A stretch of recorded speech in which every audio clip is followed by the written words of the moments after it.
السلام عليكم ورحمة الله تعالى وبركاته. الحمد لله على كل حال. الصلاة والسلام على سيد المرسلين وخاتم النبيين وعلى آله وأصحابه أجمعين أما بعد. الحمد لله.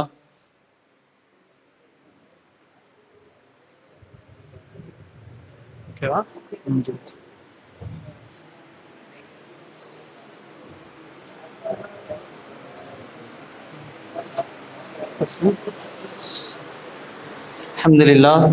தினம் ஒரு சூரா என்ற அடிப்படையில் இன்று நாம் பார்க்கக்கூடிய சூரா அஸ்-ஸஹ்ரா தாஜுல் குர்ஆன் என்ற சிறப்பு பெயர் கொண்டு அழைக்கப்படுகிற கிட்டத்தட்ட 200 ஆயத்துகளை கொண்ட குர்ஆன் தொகுக்கப்பட்ட வரிசையில் மூன்றாவதாக தொகுக்கப்பட்ட ஆல இம்ரான் சூரா பற்றி இன்ஷா அல்லாஹ் இன்னைக்கு பார்ப்போம். குறிப்பாக ஆல இம்ரானில் அந்த சூறாவுடைய சிறப்பை பற்றி சொல்வதற்கு முன்னால் நபி ஸல்லல்லாஹு அலைஹி வஸல்லம் அவர்கள் அந்த சூறாவில் உள்ள சில ஆயத்துகளை பற்றி ஏராளமான விஷயங்களை நபி ஸல்லல்லாஹு அலைஹி வஸல்லம் அவர்கள் கூறினார்கள். நபி ஸல்லல்லாஹு அலைஹி வஸல்லம் அவர்கள் கூறினார்கள், ஆயத்தானி ஃபி கிதாபில்லாஹ் மன அத்னப தன்பன் ஃபகராஹா சும்ம இஸ்தக்ஃபரல்லாஹு இல்லா கஃபரல்லாஹு. இரண்டு ஆயத்து இருக்கிறது குர்ஆனிலே, 2 ஆயத்து இருக்கிறது. யார் பாவம் செய்து அல்லாஹ்விடத்திலே இந்த 2 ஆயத்து ஓதி பிறகு பாவ மன்னிப்பு தேடுகிறாரோ அவருடைய பாவம் மன்னிக்கப்படும் என்பதாக நபி ஸல்லல்லாஹு அலைஹி வஸல்லம் அவர்கள் கூறினார்கள். அந்த 2 ஆயத்து என்னன்னா, சூரத் ஆல இம்ரானில் வரக்கூடிய வல்லதீன இதா ஃபஅலு ஃபாஹிஷத்தன் அவ் ஸலமு என்று தொடங்கக்கூடிய இந்த ஆயத்தும், 2வது ஆயத்து ஒமை யாமல் சுஆன் அவ் யல்லிம் நஃப்ஸஹு சும்ம யஸ்தக்ஃபிருல்லாஹ் என்ற இந்த 2 ஆயத்தும் யார் ஓதி அல்லாஹ்விடத்திலே பாவ மன்னிப்பு தெரிகிறாரோ அவருடைய பாவங்கள் மன்னிக்கப்படும் என்பதாக நபி ஸல்லல்லாஹு அலைஹி வஸல்லம் அவர்கள் கூறினார்கள். பிறகு நபி ஸல்லல்லாஹு அலைஹி வஸல்லம் இவ்வாறு கூறினார்கள், இன்னஃபி ஹல்கி ஸமாவாதி, இந்த ஆயத் என்ற தொடங்கக்கூடிய இந்த ஆயத்தை பற்றி நபி ஸல்லல்லாஹு அலைஹி வஸல்லம் அவர்கள் கூறும் பொழுது, நம்மா நஸலத் ஹாதிஹில் ஆயா அலன் நபி ஸல்லல்லாஹு அலைஹி வஸல்லம், நபி ஸல்லல்லாஹு அலைஹி வஸல்லம் அவர்களுக்கு இந்த ஆயத் இறங்கப்பட்ட போது காம யுஸல்லி, நபி ஸல்லல்லாஹு அலைஹி வஸல்லம் அவர்கள் இணைந்து தொழுகை சென்று தொழுதார்கள். ஃபஅதாஹு பிலாலும் யுஅத்தினுஹு பிஸ்ஸலாத், பிலால் ரலியல்லாஹு அன்ஹு அவர்கள் தொழுகைக்கு அழைக்கும் போது நபி ஸல்லல்லாஹு அலைஹி வஸல்லம் அவர்கள் பார்த்தார்கள். நபி ஸல்லல்லாஹு அலைஹி வஸல்லம் அவர்கள் அழுது கொண்டிருந்தார்கள். உடனே நபி ஸல்லல்லாஹு அலைஹி வஸல்லம் அவர்களிடம் பிலால் ரலியல்லாஹு கேட்டார்கள், யா ரசூலல்லாஹ், எதுக்கு அழுகிறீங்க?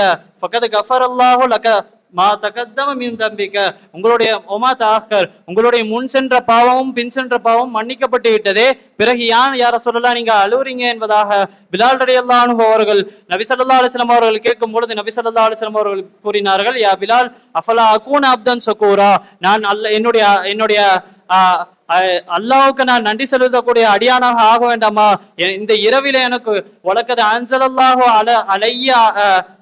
அலைய ஹாதல் லைல், இந்த இரவில எனக்கு ஒரு ஆயத் இறங்கப்பட்டது என்று சொல்லி இன்னஃபி ஹல்கி ஸமாவாத்தி என்ற ஆயத்தை ஓதி காமித்து நபி ஸல்லல்லாஹு அலைஹி வஸல்லம் அவர்கள் கூறினார்கள், சும்ம கால வைலுல் லிமன் கராஹா வலம் யதஃபக்கர ஃபீஹா, யார் இந்த ஆயத்தை ஓதவில்லையோ, ஓதி அதை பற்றி சிந்திக்கவில்லையோ அவருக்கு கேடுதான் என்பதாக நபி ஸல்லல்லாஹு அலைஹி வஸல்லம் அவர்கள் கூறினார்கள்.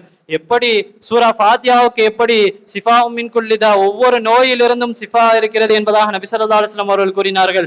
சூரா பக்கராவுக்கு நபி ஸல்லல்லாஹு அலைஹி வஸல்லம் வலா தஜாலு புயூதகும் குபரா ஃபைன்னல் பைத யக்ரவு ஃபீ சூரத்துல் பக்கரா லா ததுகுலுஹு ஷைத்தான் என்பதாக பக்கரா சூராக்கு எப்படி நபி ஸல்லல்லாஹு அலைஹி வஸல்லம் அவர்கள் ஒரு சிறப்பை வைத்தார்களோ, அதே போன்று சூரத்து ஆல இம்ரானுக்கு நபி ஸல்லல்லாஹு அலைஹி வஸல்லம் அவர்கள் ஒரு அமல், அதை கொண்டு ஒரு விஷயம் தவிர்த்து நம்மை விட்டு ஒரு விஷயம் நீங்குவதாக நபி ஸல்லல்லாஹு அலைஹி வஸல்லம் அவர்கள் கற்றுத்தந்தார். என்னன்னா, யார் முஆத் ரலியல்லாஹு அன்ஹு அவர்களிடம் நபி ஸல்லல்லாஹு அலைஹி வஸல்லம் அவர்கள் கேட்கிறார்கள், நான் உனக்கு ஒரு துஆவை கற்றுக் கொடுக்கவா? அந்த துஆவை நீ செய்தால் உஹது மலை அளவுக்கு உனக்கு கடன் இருந்தாலும் அதே அல்லாஹ் அந்த கடனை இல்லாமலாக்கி விடுவான் என்பதாக நபி ஸல்லல்லாஹு அலைஹி வஸல்லம் அவர்கள் கூறிவிட்டு நபி ஸல்லல்லாஹு அலைஹி வஸல்லம் அந்த ஆயத் என்ன, எந்த ஆயத் ஓதுனா கடன், அந்த அல்லாஹ் அவனுடைய உஹது மலை அளவு கடன் இருந்தாலும் அல்லாஹ் அந்த கடனை அடைப்பான் என்பதாக நபி ஸல்லல்லாஹு அலைஹி வஸல்லம் கூறிவிட்டு நபி ஸல்லல்லாஹு அலைஹி வஸல்லம் அவர்கள் இந்த ஆயத்தை ஓதி காட்டினார்கள். குலில்லாஹும்ம மாலிகல் முல்கி என்று தொடங்கக்கூடிய இந்த ஆயத்தை, அந்த ஆயத்தும் இன்னொரு துஆவும் கற்றுக் கொடுத்து, யார் இந்த ஆயத்தையும் அந்த துஆவையும் ஓதுகிறாரோ அவருக்கு உஹது மலை அளவு கடன் இருந்தாலும் அந்த கடனை அல்லாஹ் நிறைவேற்றுவான் என்பதாக நபி ஸல்லல்லாஹு அலைஹி வஸல்லம் அவர்கள் கூறினார்கள். ஆக நபி ஸல்லல்லாஹு அலைஹி வஸல்லம் அவர்கள் எந்த சூறாவை கொண்டு நமக்கு படிப்பினையும் நல்ல விஷயத்தையும் கற்றுத்தந்தார்களோ அதன்படி அதை நம்மளுடைய வாழ்க்கையில் கொண்டு வரக்கூடிய பாக்கியத்தையும் பாக்கியத்தை வல்லன் அல்லாஹ் நம் அனைவருக்கும் தந்தருள் புரிவானாக. அக்கூலு கௌலி ஹாதா வஸ்தக்ஃபிருல்லாஹி லி வலக்கும் வஸ்தக்ஃபி அன்னி அன்கும். அஸ்ஸலாமு அலைக்கும் வரஹ்மத்துல்லாஹி வபரகாத்துஹு.